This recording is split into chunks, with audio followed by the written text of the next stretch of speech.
Le patron millionnaire humilie sa femme de ménage à la fête, mais le destin le fait amèrement regretter. Dans une somptueuse demeure nichée en périphérie de Lyon, parmi les couloirs silencieux tapissés de marbre et les salons baignés de lumière dorée, Claire Dumas, 32 ans, évoluait comme une ombre discrète. Chaque matin, elle arrivait avant le lever du soleil, franchissait les grandes grilles de fer forgé et commençait en silence sa routine méticuleuse. Dépoussiérer les lustres de cristal, faire briller les parquets anciens, replacer les coussins de soie à leur juste angle. Depuis 5 ans, elle était la gardienne silencieuse de cette perfection artificielle. Ni les dorures sur les murs, ni les tableaux de maître, ni les riches tapis d'Orient ne faisaient vibrer le cœur de Claire. Ce qui lui importait, c'était son fils de 6 ans, Thomas, curieux et vif, et sa mère, Odette, affaiblie par une maladie dégénérative qui consumait lentement ses forces. À elle seule, ces 2 âmes constituaient tout son univers. Claire ne se plaignait jamais, ni du dos douloureux, ni des horaires épuisants, ni du mépris dont elle faisait l'objet. Son rôle était d'être invisible, et elle y excellait. Marc Lemoine, propriétaire du manoir, n'avait jamais daigné lui adresser un mot personnel. À 47 ans, il incarnait l'arrogance du succès. Costume toujours impeccable, téléphone collé à l'oreille, regard qui ne s'arrêtait que sur les profits. Fondateur d'un empire financier en pleine expansion, il ne tolérait ni l'imperfection ni la lenteur. À ses yeux, Claire n'était qu'un rouage silencieux dans la mécanique bien huilée de sa vie luxueuse. Il ne connaissait pas son prénom, encore moins son histoire. Lorsque les préparatifs pour une grande soirée de gala furent lancés, le ton changea dans la maison. Les employés reçurent des instructions précises, pas d'erreur, pas de lenteur et surtout pas de présence visible. Claire fut convoquée par l'intendante du domaine, une femme sèche et nerveuse qui lui lança sans détour « Tu restes dans l'ombre, pas un mot, pas un regard, pas une présence ». Claire acquiesça en silence. Elle avait l'habitude. La veille de la fête, elle passa 14 heures à lustrer l'argenterie, repasser les nappes en lin, aligner les verres en cristal. Les mains en feu, elle ne laissait transparaître aucune fatigue. Elle pensait à Thomas qui avait besoin de nouveaux cahiers et à sa mère dont les médicaments coûtaient plus cher chaque mois. Son sacrifice quotidien était devenu une seconde nature. Même lorsqu'elle s'éclipsait dans la petite chambre qu'on lui prêtait dans l'aile de service, elle gardait les gestes lents et contrôlés d'une femme qui ne voulait déranger personne. Le jour de la réception arriva. La demeure fut métamorphosée. Lumière tamisée, musique classique flottant dans l'air, table débordante de mets raffinés. Les invités, tous plus élégants les uns que les autres, affluaient dès 20 heures. Claire, vêtue de noir, portait des gants fins et une expression neutre. Elle se glissait entre les colonnes, ramassait les verres vides, repositionnait les serviettes avec une précision chirurgicale. Personne ne la remarquait. C'était comme si elle n'existait pas. Mais derrière cette façade d'indifférence, Claire observait. Elle retenait les visages, les voix, les regards échangés. Elle connaissait les habitudes de chacun, les alliances silencieuses, les tensions latentes. Elle savait qui trichait sur ses comptes, qui trompait qui craignait Marc et qui le flattait. Elle lisait les âmes, même si personne ne lisait la sienne. Et pourtant, ce soir-là, quelque chose dans l'air semblait différent. Un pressentiment diffus lui serrait la gorge, comme si cette soirée, censée être une nouvelle démonstration de pouvoir pour Marc, allait marquer un tournant. Elle le vit passer devant elle sans un mot, saluant ses partenaires commerciaux, riant à pleines dents avec des politiciens influents. Son regard glissa sur Claire, comme s'il n'y avait rien à voir. Mais Claire n'était pas rien. Elle avait été brillante. Elle avait eu un avenir, une ambition. Elle l'avait abandonné, oui, mais pas oublié. Chaque nuit, dans le silence, elle rêvait encore d'auditorium, de débats intellectuels, de recherche. Elle se souvenait de la bibliothèque de la Sorbonne, de la fierté dans les yeux de son père. Puis tout avait disparu trop vite. Elle n'en parlait jamais. Elle nettoyait, elle servait, elle se taisait. Ce soir-là, dans la chaleur étouffante des projecteurs et des conversations creuses, Claire comprit que le temps de l'invisibilité touchait à sa fin. Elle ne savait pas encore comment, mais quelque chose en elle avait bougé, comme une braise sous la cendre, comme une vérité qui refuse de rester enterrée. La soirée battait son plein. Dans le grand salon aux murs couverts de miroirs vénitiens, les rires résonnaient comme des clochettes précieuses. Les serveurs circulaient entre les convives avec précision, offrant champagne, huîtres et amuse-bouches rares. Claire, quant à elle, restait dans les marges de la lumière, glissant dans les ombres comme un courant d'air. Son rôle était clair, intervenir sans être vu, corriger sans déranger. Mais dans cette atmosphère saturée de luxe et de fausse cordialité, un incident inattendu fit basculer la soirée. En voulant ramasser une serviette tombée près d'un fauteuil, Claire heurta du coude un guéridon instable. Une coupe de cristal, à peine entamée, bascula et se fracassa sur le sol. Le tintement éclatant coupa net les conversations alentour. Tous les regards convergèrent vers le bruit, puis vers elle. Claire, pétrifiée, se redressa lentement, les yeux baissés, les joues en feu. Un silence tendu s'installa. On aurait pu entendre une épingle tomber. Marc Lemoine, qui discutait non loin avec deux hommes d'affaires venus de Genève, tourna lentement la tête vers elle. Ses traits se durcirent immédiatement. Il posa son verre, écarta les pans de sa veste et s'avança dans la foule qui s'écartait sur son passage. Claire restait figée. Elle connaissait ce regard. Il ne contenait ni colère réelle, ni tristesse, ni humanité, seulement la volonté d'écraser, d'humilier. Arrivé devant elle, Marc ne dit rien durant quelques secondes. Il la toisa de haut en bas, avec ce mépris glacial qui lui était propre. Puis, d'une voix forte, assez forte pour que tous entendent, il lança « Tu ne sais pas marcher sans faire de dégâts, c'est ça? Même un enfant de 5 ans ferait mieux que toi. C'est pour ramasser des verres que je te paie ?» Quelques rires fusèrent, nerveux, dans le salon. Des rires d'approbation mêlés à la gêne. Claire, toujours baissée, murmura une excuse. Mais Marc la coupa net. « Ne parle pas, ne t'excuse pas. Tu n'as rien à dire. Nettoie ça. » Et disparaît. Le mot résonna dans la salle comme un fouet. Disparaît. Claire sentit les larmes monter, mais elle les retint. Ses mains tremblaient tandis qu'elle se penchait pour ramasser les éclats de verre. Le parquet reflétait les visages tournés vers elle, curieux, parfois amusés, rarement compatissants. La musique interrompue reprit lentement après quelques secondes, comme si la scène n'avait été qu'un simple contretemps. Elle continua son travail sans un mot. Les invités, bientôt réconfortés par de nouveaux verres de vin et quelques plaisanteries, oublièrent l'incident. Mais pour Claire, rien ne serait plus jamais pareil. Ce n'était pas la première fois qu'on l'humiliait, ni même la plus brutale. Mais ce soir-là, c'était différent. Il y avait eu dans l'air un frisson, un murmure sourd, comme si le monde entier avait enfin vu, ne serait-ce qu'un instant, celle qu'il faisait semblant de ne pas voir depuis tant d'années. En quittant le salon avec la pelle et la balayette, Claire croisa brièvement son reflet dans un miroir. Elle s'arrêta. Ses yeux brillaient, mais ce n'était pas de douleur. C'était une lumière dure, contenue, comme celle d'un feu qui attend le bon moment pour s'étendre. Elle inspira profondément et poursuivit son chemin vers l'arrière-cour. Il fallait de l'air, il fallait respirer loin de ses regards. Mais elle ne savait pas que ce simple geste, cette coupe brisée, ce silence pesant, cette humiliation publique, serait le premier domino d'un enchaînement de vérités que personne dans cette maison n'était prêt à affronter. L'air frais du jardin frappa Claire comme une gifle douce et nécessaire. Elle franchit les marches de la terrasse sans bruit, les mains encore moites, le souffle court.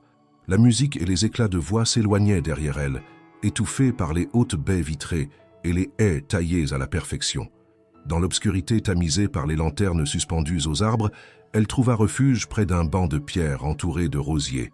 Là, enfin seule, elle ferma les yeux, inspirant profondément pour contenir ce qui menaçait d'exploser en sanglots. Elle n'entendit pas tout de suite les pas sur le gravier. Ce ne fut que lorsque la silhouette s'arrêta à quelques mètres qu'elle rouvrit les yeux, sur la défensive. Un homme, costume sobre, visage familier mais vieilli, la regardait avec une intensité troublée. Il resta un instant silencieux, comme s'il craignait de prononcer un mot de travers. « Claire ? Claire Dumas ?» Elle fronça les sourcils. Elle ne s'attendait pas à ce que quelqu'un la reconnaisse, encore moins ici. L'homme s'approcha d'un pas prudent, la tête légèrement penchée. « C'est moi, Julien Armand. Tu te souviens de moi ?» Le prénom remua quelque chose en elle. Julien Armand, la Sorbonne. Les bancs de la bibliothèque, les séminaires en économie appliquée, les débats passionnés. Elle l'avait connu. Mieux encore, ils avaient été proches, intellectuellement du moins. Elle se souvenait de ses yeux brillants, de sa voix toujours pressée, de ses convictions de justice sociale qui faisaient parfois rire les professeurs. « Julien ?» répéta-t-elle, presque comme une prière muette. Il sourit, soulagé, puis s'assit à côté d'elle sur le banc, sans rien dire pendant quelques secondes. « Je ne peux pas y croire. C'est vraiment toi. Tu étais brillante, la meilleure d'entre nous. Et maintenant, qu'est-ce que tu fais ici? Pourquoi ?» Il s'interrompit, réalisant la maladresse de sa question. Claire détourna les yeux vers l'obscurité du jardin, le visage impassible. Elle ne voulait pas répondre. Pas ce soir, pas maintenant. Mais elle ne pouvait pas non plus se lever et fuir. Une partie d'elle avait attendu ce moment, sans le savoir. « C'est une longue histoire », dit-elle simplement. Julien n'insista pas. Il regarda un instant les lumières de la maison derrière eux. « Je travaille comme journaliste maintenant, principalement sur des affaires économiques. Tu n'as jamais voulu continuer dans ce domaine. Tu avais tellement de potentiel. » Elle sourit, mais un sourire triste, creux, sans lumière. La vie en a décidé autrement. Il la contempla, perplexe. Son élégance naturelle était toujours là, même dissimulée sous l'uniforme noir et la fatigue. Mais il y avait aussi une dureté nouvelle dans son regard, une résilience forgée par quelque chose de bien plus profond que des études abandonnées. « Je suis désolé, murmura-t-il. Pas pour ce que tu fais. C'est un travail honorable. Mais pour ce que tu as dû traverser pour en arriver là. » Claire hocha la tête, acceptant ces mots sans les encourager. Elle n'était pas prête à parler de son père, de la chute brutale, de la maladie de sa mère, des nuits sans sommeil et des jours avalés par le silence. Julien sentait cela. Il n'était pas un homme pressé de réponses. Il respectait les silences. Il les observait, les apprenait. « Si jamais tu veux parler ou juste boire un café, dit-il en se levant, je suis à Lyon pour quelques semaines. Voici ma carte. » Il lui tendit un petit carton qu'elle prit sans un mot. Puis, avant de s'éloigner, il ajouta, presque à voix basse, « Ce monde n'a pas été fait pour des gens comme toi, Claire, mais parfois ce sont justement des gens comme toi qui le changent. » Elle le regarda s'éloigner, son cœur battant plus vite qu'elle ne l'aurait voulu. Elle glissa la carte dans sa poche. Puis, après un long moment, elle se leva, redressa les épaules et retourna à l'intérieur, là où elle n'existait que comme une ombre. Mais ce soir-là, pour la première fois depuis longtemps, une étincelle fragile avait pris vie. Le matin qui suivit la réception, la demeure semblait baignée d'un silence inhabituel. Les volets restaient clos, les couloirs étaient vides, comme si la nuit précédente avait laissé une empreinte plus profonde qu'un simple amas de bouteilles vides et de nappes froissées. Claire, fidèle à sa routine, était arrivée avant l'aube. Elle avait nettoyé les dernières traces de la fête, rangé les couverts précieux, remis en ordre les salons sans dire un mot. Vers 9 heures, elle fut appelée dans le bureau de Marc Lemoine. L'intendante, crispée, lui lança un regard étrange en lui indiquant la porte. Claire s'essuya rapidement les mains et entra sans frapper, comme on entre dans une salle d'interrogatoire. Le bureau de Marc, vaste et froid, dégageait une impression de contrôle absolu. Les murs étaient décorés de diplômes encadrés, de photos prises lors de sommets économiques et d'un grand tableau abstrait aux couleurs agressives. Il était assis derrière son bureau, les doigts entrelacés devant lui. Lorsqu'elle entra, il leva à peine les yeux. « Asseyez-vous » Claire s'exécuta. Elle s'attendait à des reproches, à une menace de licenciement, peut-être même à une réprimande calculée. Mais Marc restait étrangement calme. Il la fixa un instant, puis prit une enveloppe beige qu'il fit glisser lentement sur le bureau. « Voilà pour toi. » Un geste, disons, pour que tout ce qui s'est passé hier soir reste entre ces murs. Claire resta immobile. Elle ne toucha pas l'enveloppe. Elle savait déjà ce qu'elle contenait. De l'argent, le silence monnayé, l'humiliation achetée. « Ouvre-la » insista-t-il. Elle le fit, à contre-cœur.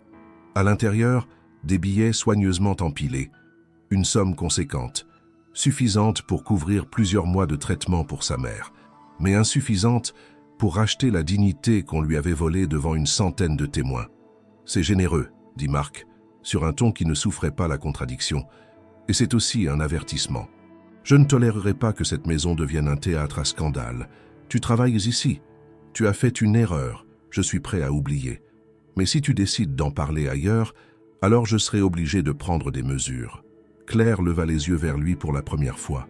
Son regard était sec, dur. Il n'y avait ni peur ni haine, seulement un calme glaçant. « Gardez votre argent, » dit-elle. Marc la dévisagea, surpris. Peu d'employés osèrent lui répondre. Aucun ne refusait une enveloppe aussi généreuse. « Tu ne veux pas réfléchir ? Ce serait Imprudent de refuser une main tendue. Elle referma l'enveloppe, la reposa sur le bureau, puis se leva. « Je n'ai rien à cacher, ni à vendre. » Marc la fixa encore, longtemps, comme s'il cherchait à comprendre ce qu'il n'avait jamais pris la peine d'observer. Elle ne bougea pas.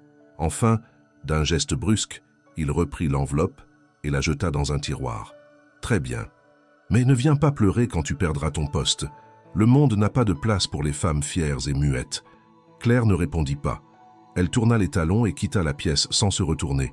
Dans le couloir, son cœur battait à tout rompre, mais elle marchait droit. Elle savait que ce refus allait lui coûter cher, mais ce prix, elle était prête à le payer. Car en refusant l'argent, elle avait repris quelque chose qu'on lui avait arraché depuis trop longtemps, sa voix. Julien Armand, après sa rencontre imprévue avec Claire, ne parvint pas à trouver le sommeil.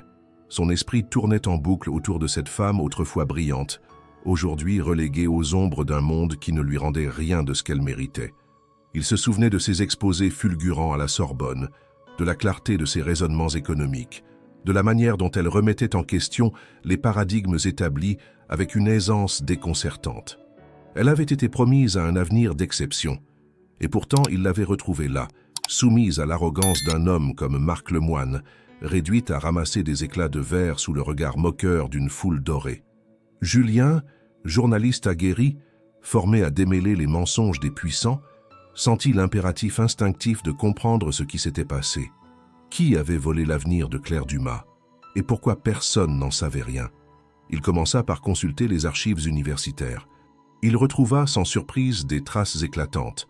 Prix d'excellence en économie appliquée, participation à un groupe de recherche sur les inégalités fiscales en Europe, stage dans des cabinets réputés, et surtout un article coécrit sur les dynamiques financières des zones en crise qui avait été cité dans plusieurs revues internationales. Mais à partir d'un certain point, tout disparaissait. Plus de publications, plus d'apparitions, un silence brutal et soudain. Julien contacta un ancien professeur de la Sorbonne, aujourd'hui à la retraite. L'homme se souvenait bien de Claire, une étoile, une des rares étudiantes qui comprenait aussi bien les chiffres que l'impact humain derrière eux. Mais elle a disparu sans prévenir. Un jour, elle n'est simplement plus revenue. Julien chercha plus loin dans les registres administratifs, les bases de données de santé publique, les anciens avis de décès. Ce fut là qu'il reconstitua les morceaux. Le décès inattendu de son père, un artisan respecté, dans un accident de voiture. Puis, quelques mois plus tard, l'hospitalisation de sa mère, diagnostiquée avec une maladie neurodégénérative avancée. Claire avait alors tout abandonné, ses études, ses recherches, ses projets, pour retourner à Lyon et s'occuper des siens. Personne ne savait. Dans le microcosme snob de la maison Lemoine, Claire n'était qu'une femme de ménage parmi d'autres. Aucun employé, pas même l'intendante, n'avait connaissance de son passé. Elle n'en parlait jamais. Elle travaillait, se taisait, existait comme une silhouette parmi les meubles. Julien, bouleversé, ressentit une colère sourde, non pas envers Claire, mais envers ce système où les destins les plus brillants pouvaient être réduits à néant par une simple série de malheurs. Et envers Marc Lemoine, dont la suffisance l'avait aveuglé au point de ne pas reconnaître en Claire une intelligence qu'il aurait dû admirer au lieu de mépriser. Il décida de ne pas la contacter tout de suite. Il savait que Claire n'était pas prête à revivre son passé, encore moins à l'expliquer à quelqu'un d'extérieur. Mais il savait aussi que son silence n'était pas du renoncement. C'était une protection, une attente. Et Julien, patiemment, se mit à l'écoute. Il continua son enquête, mais cette fois avec un objectif plus vaste. Car il venait de découvrir que Marc Lemoine n'était peut-être pas seulement coupable d'arrogance. Des traces de dossiers financiers suspects, des connexions obscures avec des paradis fiscaux, des partenariats douteux avec des politiciens corrompus émergeaient au fil de ses recherches. Et Julien savait, pour aider Claire, il fallait exposer l'univers qui l'avait écrasé. Sans un mot à personne, il commença à assembler les pièces d'un puzzle dangereux. Et Claire, sans le savoir, était au cœur d'une vérité prête à exploser. Julien Armand travailla sans relâche, mu par un mélange de colère et de devoir moral. Plus il découvrait les ramifications des affaires de Marc Lemoine, plus il comprenait que ce dernier n'était pas simplement un homme arrogant. Il était le centre d'un réseau opaque de fraude financière, de détournement et de complaisance politique. Julien recoupait chaque donnée avec soin. Transferts internationaux suspects, sociétés écrans dans les îles Vierges, contrats publics obtenus par des moyens douteux. Peu à peu, un tableau accablant prenait forme. Il évita de contacter Claire. Il ne voulait pas l'impliquer dans cette tempête sans qu'elle l'ait choisi. Mais au fond de lui, il savait que cette enquête était aussi un acte de réparation pour elle, pour cette femme brillante écrasée par un monde qui ne lui avait laissé aucune chance. Il travailla jour et nuit, rédigeant un dossier de plusieurs pages, structuré, documenté, irréfutable. Pendant ce temps, Marc sentait l'étau se resserrer. Dans ses bureaux luxueux, ses collaborateurs devenaient nerveux. Ses appels restaient sans réponse. Certains investisseurs, inquiets, retiraient leurs fonds sans explication. Il accusait le coup avec une froideur apparente, mais ses gestes trahissaient une agitation croissante. Il parlait plus vite, s'isolait davantage et surveillait son entourage avec suspicion. Il était persuadé qu'un traître agissait de l'intérieur. Dans la maison, le personnel observait les changements. Marc, autrefois omniprésent, se faisait rare. L'atmosphère, autrefois dominée par l'intimidation, s'alourdissait de tensions contenues. Claire, toujours discrète, poursuivait ses tâches, mais sentait autour d'elle un basculement. Les regards avaient changé. Elle n'était plus tout à fait invisible. Certains employés la saluaient avec un respect nouveau. Personne ne savait pourquoi, mais tous pressentaient qu'elle représentait quelque chose de plus grand qu'elle-même. Et puis, le jeudi matin, tout bascula. Julien publia son article. Il parut simultanément dans plusieurs médias d'investigation, accompagné de documents exclusifs et d'un dossier judiciaire en préparation. Le titre principal était sans équivoque. Marc Lemoine, l'empire de la fraude. Les révélations étaient explosives. Blanchiment d'argent, évasion fiscale, corruption passive et active, montage financier à l'échelle européenne. La presse se déchaîna. En quelques heures, le nom de Marc fit le tour des réseaux sociaux, des plateaux télé, des conversations de bureau. Les réactions furent immédiates. Les cours de ces entreprises chutèrent brutalement. Les actionnaires exigèrent des explications publiques. Plusieurs partenaires commerciaux rompirent leurs contrats. Les autorités financières françaises ouvrirent une enquête officielle. Marc, jusque-là intouchable, se retrouva exposé, vulnérable, sur la place publique. Au manoir, la panique s'installa. Les téléphones sonnaient sans cesse, les avocats arrivaient en urgence, les employés chuchotaient dans les couloirs. Claire, en silence, observait cette implosion avec un calme étonnant. Ce n'était pas de la joie, ni même de la revanche. C'était autre chose, un soulagement profond, presque doux, une vérité que le monde, enfin, n'ignorait plus. Marc, quant à lui, se mura dans le silence. Il ne sortait plus de son bureau, sauf pour brèves réunions fermées. Mais dans ses yeux, pour ceux qui l'apercevaient encore, brillait une peur nouvelle. Pas celle de perdre de l'argent, celle, bien plus rare, de n'avoir plus aucun contrôle. Et dans l'ombre, Claire avançait, sans bruit. Mais elle savait, la première pierre avait été lancée. Et l'édifice, autrefois majestueux, commençait à s'effondrer. Le tumulte provoqué par les révélations sur Marc Lemoine ne se limita pas aux sphères économiques et juridiques. Il s'étendit bien au-delà des tableaux Excel et des communiqués d'actionnaires.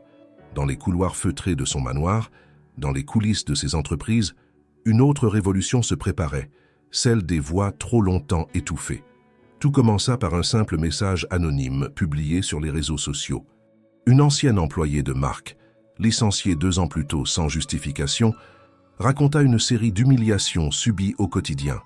Remarques dégradantes, pression psychologique constante, isolement volontaire. Le message fut partagé des milliers de fois, et bientôt d'autres suivirent. Chauffeurs, secrétaires, stagiaires, femmes de ménage, assistants personnels. Tous avaient une histoire, une blessure laissée par cet homme que l'on croyait au-dessus de tout soupçon. Dans la maison même, les langues se délièrent.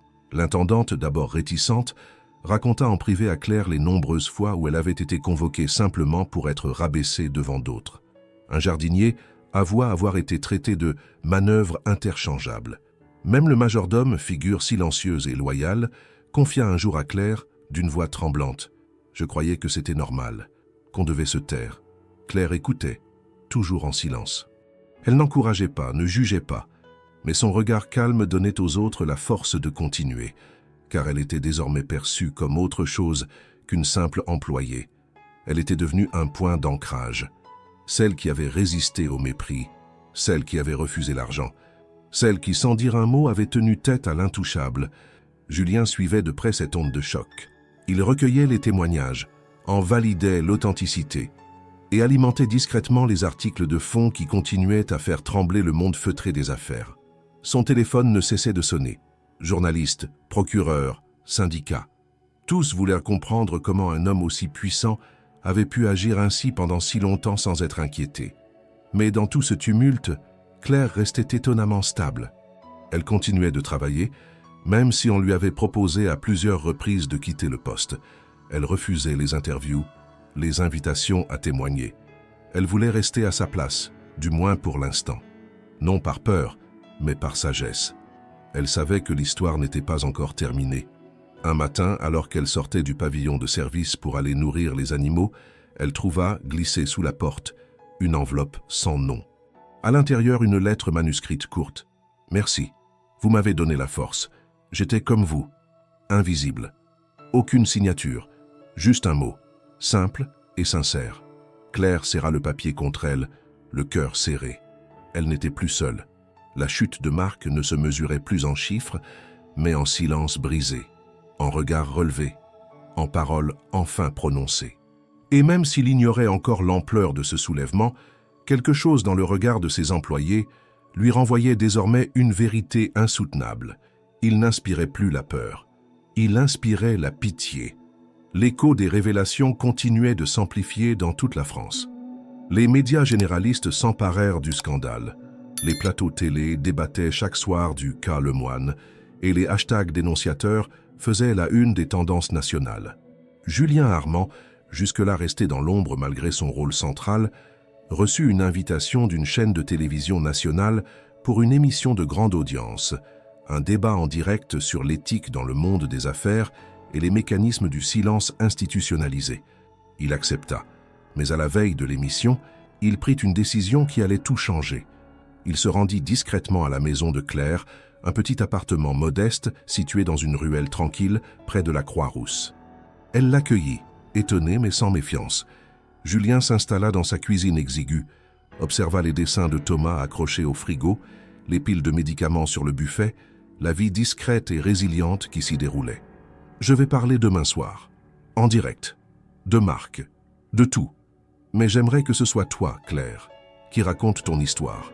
Pas pour l'accuser, pas pour créer du scandale, pour qu'on comprenne ce que le silence fait aux gens, ce que ça détruit. » Claire le fixa longtemps sans répondre. Elle n'avait jamais envisagé d'exposer sa vie ainsi, mais quelque chose en elle, une force calme et ancienne, murmurait que c'était le moment, pas pour se venger, pas pour s'excuser, mais pour dire la vérité. Elle accepta. Le soir suivant, sur le plateau de l'émission, la tension était palpable. Le public, silencieux. Les caméras, braquées. Julien fut introduit comme le journaliste à l'origine des révélations. Il répondit avec clarté, sans chercher le sensationnel. Puis vint le moment décisif. L'animatrice annonça « Et ce soir, pour la première fois, une femme qui a côtoyé Marc Lemoine au quotidien. Une femme que vous ne connaissez pas, mais dont l'histoire mérite d'être entendue. » Claire entra en plateau. Pas de maquillage excessif, pas de vêtements de luxe. Simplement elle, présente, droite, entière. Pendant 20 minutes, elle parla. Elle raconta son père, son accident, la chute brutale. Sa mère, la maladie, l'abandon des études. Son fils, ses nuits blanches, ses matins dans le froid. Elle expliqua sans pathos pourquoi elle avait accepté le travail chez Marc, pourquoi elle avait supporté les humiliations, pourquoi elle avait toujours gardé le silence. Puis elle évoqua la soirée du verre brisé, les regards, l'humiliation publique. Mais ce n'est pas la douleur qui marqua les esprits ce soir-là, c'est la dignité. Claire ne se plaignit jamais. Elle ne demanda rien. Elle dit simplement « Je ne suis pas une victime. Je suis une femme qui a fait ce qu'elle devait pour survivre. Mais il y a des silences qui tuent, et il faut les briser. » Le plateau resta muet. L'animatrice, bouleversée, coupa la parole pour la remercier. L'émission, diffusée en direct, fut vue par plus de 3 millions de téléspectateurs. Sur les réseaux, les extraits de l'intervention de Claire devinrent viraux. Les messages d'admiration, de reconnaissance, d'identification affluèrent. Le visage de Claire Dumas, inconnu la veille, devint symbole de courage silencieux.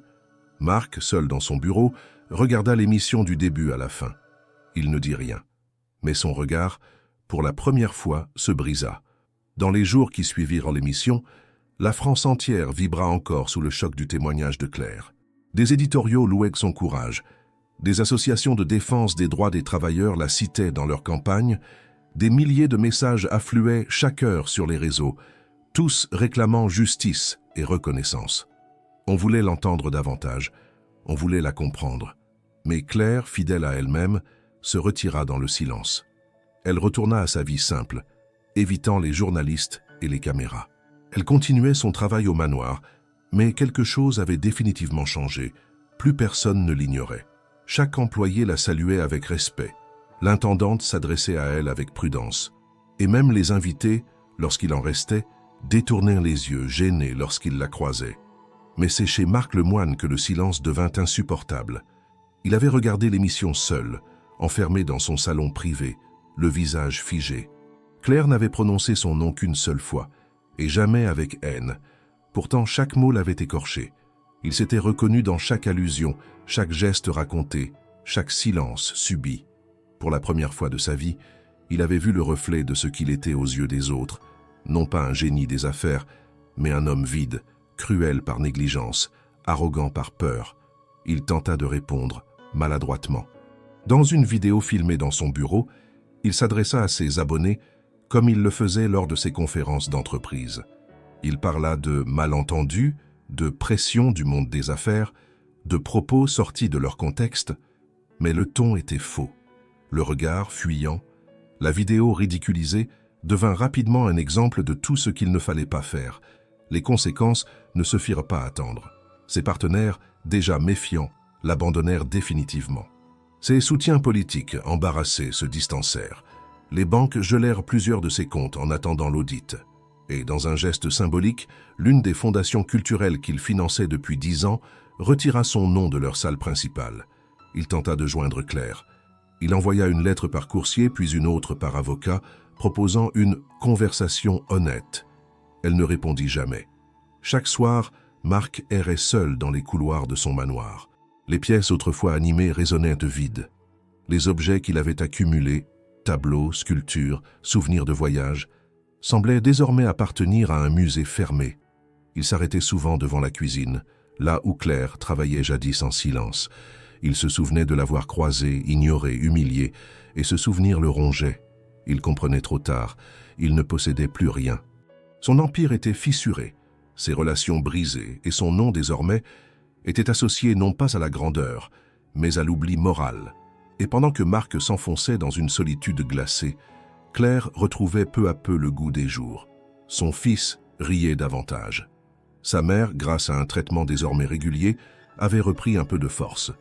Elle ne disait rien, mais dans ses gestes plus légers, dans son regard plus vif, on sentait que le poids qu'elle portait depuis des années s'était allégé. Mais le chemin de Claire n'était pas encore terminé. Une surprise l'attendait. Une porte s'apprêtait à s'ouvrir, une qu'elle n'avait jamais osé espérer franchir de nouveau. L'annonce tomba un matin de novembre, froide et implacable. Marc Lemoine était convoqué devant le tribunal correctionnel de Lyon pour répondre de plusieurs chefs d'accusation: fraude fiscale aggravée, blanchiment d'argent, abus de biens sociaux. La justice, après des semaines d'enquête soutenues par les documents fournis par Julien Armand, avait jugé les éléments suffisants pour engager des poursuites formelles. Pour la première fois depuis des décennies, Marc ne contrôlait plus l'agenda. Ce n'était plus lui qui convoquait, c'était lui qu'on convoquait. Son entreprise, Léomax, se décomposait. Les départements fermaient les uns après les autres, les licenciements se multipliaient. Certains actionnaires déposèrent plainte pour escroquerie. Les clients fuyaient. Même les membres de son conseil d'administration, jusqu'alors loyaux par intérêt, démissionnaient en silence. Ce qui avait été un empire de chiffres et de pouvoir devenait un gouffre d'isolement et de dettes. Marc tenta de sauver ce qui pouvait l'être. Il appela ses anciens alliés, envoya des lettres d'excuses, de justification. Mais personne ne voulait être vu à ses côtés. Il n'était plus un atout. Il était devenu un fardeau. Et pire encore, un symbole, celui de l'arrogance effondrée.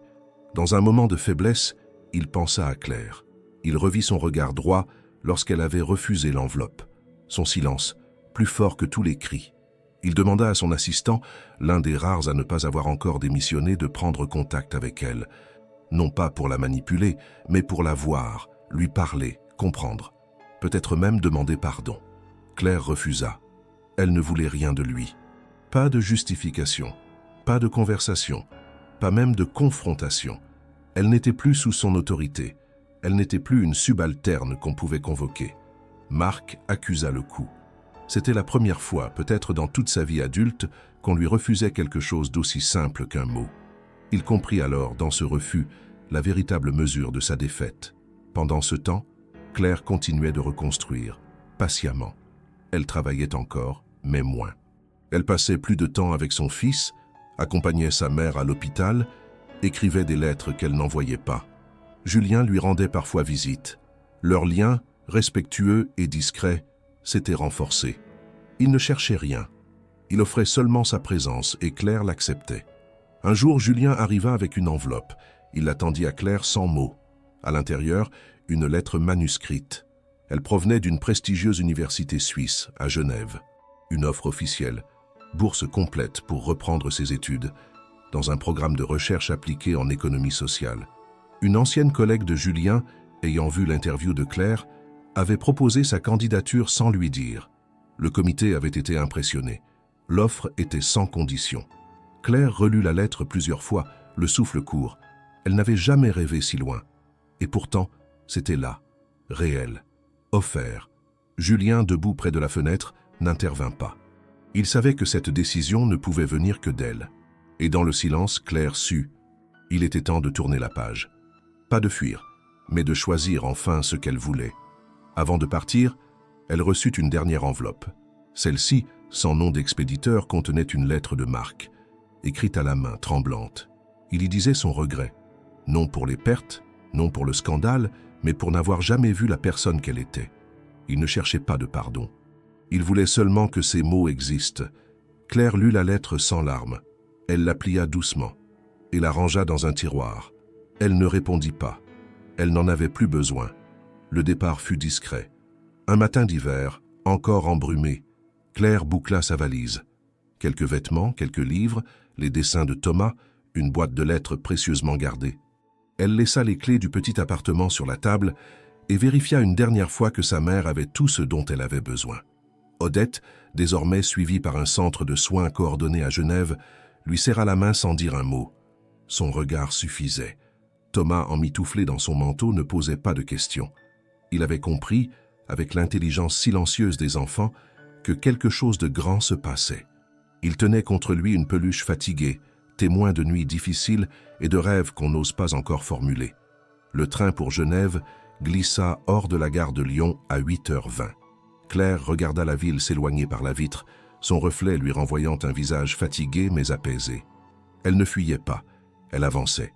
Et cette fois, ce n'était pas pour fuir un désastre, mais pour rejoindre une promesse. À Genève, tout était différent. L'université lui offrit un accueil digne, mais sans ostentation. On l'appelait par son nom, on lui posait des questions sincères. Elle reçut son badge, son bureau et l'accès aux ressources dont elle avait été privée pendant plus d'une décennie.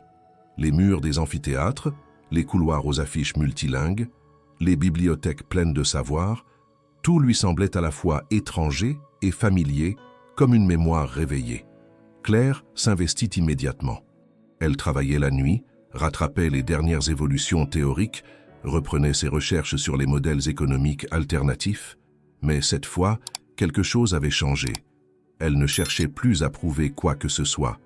Elle n'attendait plus de reconnaissance. Elle construisait, pour elle, pour les autres, pour des voix encore plus invisibles qu'elle ne l'avait été. Très vite, une ONG locale s'intéressa à son parcours. Ils l'invitèrent à participer à des ateliers sur la réinsertion professionnelle des femmes précaires. Claire accepta, d'abord pour écouter, puis pour partager. Elle ne parlait jamais de Marc, jamais du manoir. Elle racontait simplement son parcours, ce qu'elle avait traversé, ce qu'elle avait compris. Et dans chaque regard qu'elle croisait, elle retrouvait une parcelle de son ancienne solitude. Thomas, lui, s'adapta sans heurts. Il entra dans une petite école bilingue, fit ses devoirs avec sérieux et se lia d'amitié avec un camarade du quartier. Il rentrait chaque jour en courant, criant « Maman !» avec une joie neuve, brute. Claire le regardait en silence, et chaque soir, elle le bordait avec une tendresse que rien ne venait troubler. Julien, fidèle à sa parole, venait parfois. Il n'était ni pressant, ni distant. Ils dînaient ensemble, parfois discutaient tard dans la nuit.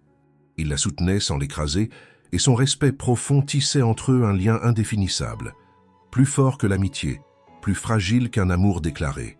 Claire ne demandait rien de plus. La vie, doucement, reprenait son cours. Claire n'était plus la femme invisible. Elle était une chercheuse, une mère, une fille, une voix. Et même si elle savait que certaines blessures ne se refermeraient jamais tout à fait, elle avançait.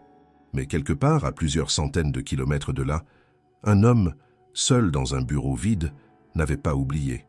Le bureau attribué à Claire à l'université de Genève donnait sur un petit jardin intérieur où les érables, même en hiver, gardaient une prestance tranquille.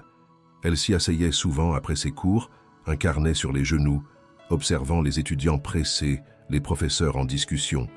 Ce n'était pas l'ambition qui l'animait désormais, mais une forme plus sereine de vocation, comprendre pour transmettre et transmettre pour transformer. Son projet de recherche portait sur les effets invisibles du travail précaire sur la structure familiale. Elle n'utilisait pas sa propre histoire comme exemple, mais elle savait que chaque ligne, chaque donnée, portait la trace de son vécu. Elle collabora avec plusieurs fondations suisses, proposa des modèles économiques simplifiés pour les femmes en situation de vulnérabilité et développa des modules de formation qu'elle testait directement auprès de groupes accompagnés par l'ONG locale. Chaque fois qu'elle se tenait devant ces femmes, jeunes ou âgées, exilées, mères seules, travailleuses en silence, elle retrouvait dans leur regard l'écho de ce qu'elle avait été. Mais aujourd'hui, elle avait les mots. Et ces mots, elle les leur donnait. Thomas, lui, épanoui dans sa nouvelle école, avait trouvé une routine paisible. Il apprenait vite, posait des questions avec enthousiasme, dessinait des cartes imaginaires qu'il accrochait au mur de leur nouveau logement. Claire l'emmenait chaque dimanche au bord du lac Léman. Ils s'asseyaient sur un banc, mangeaient des crêpes tièdes et regardèrent des bateaux glisser lentement sur l'eau glacée. Il lui demanda un jour « Maman, pourquoi on est venu vivre ici ?» Elle sourit. « Parce que parfois il faut aller là où la vie recommence. » Odette, suivie par un centre de soins intégré à Genève, montrait des signes clairs d'amélioration. Sa mémoire, encore fragile, revenait par fragments. Elle souriait davantage. Elle posait des questions simples mais pleines de lucidité. Claire lui lisait parfois les articles qu'elle rédigeait et sa mère, d'un hochement de tête, exprimait une fierté silencieuse. Comme si, malgré les pertes, quelque chose d'intact subsistait entre elles. Julien, resté à Lyon pour poursuivre ses enquêtes, continuait à écrire. Il publia un long article consacré aux femmes de l'ombre dans les systèmes économiques français. Il ne mentionna jamais le nom de Claire, mais ceux qui savaient comprenaient. Il lui écrivait parfois des lettres longues, remplies de réflexions, de lectures partagées, de souvenirs discrets. Claire les lisait en silence, les rangeait dans une boîte en bois qu'elle gardait au pied de son lit. Elle ne nourrissait pas d'attente. Elle savait que ce qu'il partageait n'avait pas besoin d'être défini pour exister. Ce n'était pas un rêve suspendu, mais une complicité construite dans le respect et la mémoire. Un matin, alors qu'elle se rendait à l'université, Claire passa devant une librairie. En vitrine, un livre attirait les regards, Le prix du silence, signé Julien Armand. Elle s'arrêta, le feuilleta. À la dernière page, une dédicace simple. Pour celle qu'on n'a pas vue, mais qui était là. Elle referma le livre, émue. Ce monde, autrefois si sourd, commençait à écouter. Et même si elle savait que tout ne serait jamais parfait, un horizon s'était dessiné. Non pas un miracle, non pas une revanche, mais une vie, enfin, choisie. Dans un petit cabinet de conseil installé au cœur d'un quartier anonyme de la banlieue lyonnaise, Marc Lemoine travaillait désormais seul. Plus de chauffeur, plus d'assistant, plus de bureau panoramique. Juste une pièce sobre, une table nue, un ordinateur et une chaise usée. Il recevait de rares clients, de petites entreprises sans ambition, des propriétaires immobiliers inquiets. Il leur parlait d'optimisation, d'organisation. Il évitait les questions sur son passé. Il n'était plus invité au dîner, plus sollicité par les plateaux de télévision. Son nom, même s'il faisait encore frémir certains, appartenait à une autre époque. Il avait payé des amendes, perdu la majorité de ses biens, été banni de plusieurs conseils d'administration. Mais ce n'était pas cela qui l'avait le plus marqué. Sur son bureau, une seule chose trônait, un vieux découpage de journal plastifié. Une photographie prise en studio télévisé, montrant Claire Dumas, droite, le regard clair devant un public suspendu à ses mots. Il la relisait souvent, pas ses paroles. Il les connaissait par cœur, mais son expression, sa force tranquille, ce qu'il n'avait pas vu quand elle travaillait sous son toit silencieuse. Il repensait à l'enveloppe qu'elle avait refusée, à cette lettre qu'il avait écrite, maladroitement, sans attendre de réponse, et à son silence. Non plus un silence craintif, mais un silence souverain, celui des gens qui n'ont plus rien à prouver. Chaque soir, après avoir fermé son cabinet, Marc rentrait dans son petit appartement. Il préparait un plat simple, s'asseyait seul et allumait son vieux poste de radio. Il lisait parfois des articles signés Claire Dumas. Il savait qu'elle vivait à Genève, qu'elle travaillait pour une ONG, qu'elle poursuivait ses recherches. Il ne la suivait pas officiellement. Mais il savait. Il avait besoin de savoir. Il n'essayait plus de la contacter. Il n'écrivait plus. Il avait compris que certaines absences sont des réponses et que certaines fautes, même reconnues, ne se réparent jamais tout à fait. Mais chaque jour, sans exception, il repensait à cette nuit-là, à cette fête, à cette coupe brisée, à ce regard baissé qu'il n'avait pas su lire, et à cette femme invisible qu'il avait si violemment méconnue. Il ne pleurait pas, il ne se lamentait pas, il vivait, sobrement, et portait en lui ce que les hommes comme lui apprennent trop tard, que le pouvoir passe, que l'argent s'évapore, mais que le mépris laisse des cicatrices indélébiles, surtout sur ceux qui l'exercent, et que parfois, le plus grand châtiment est simplement de se souvenir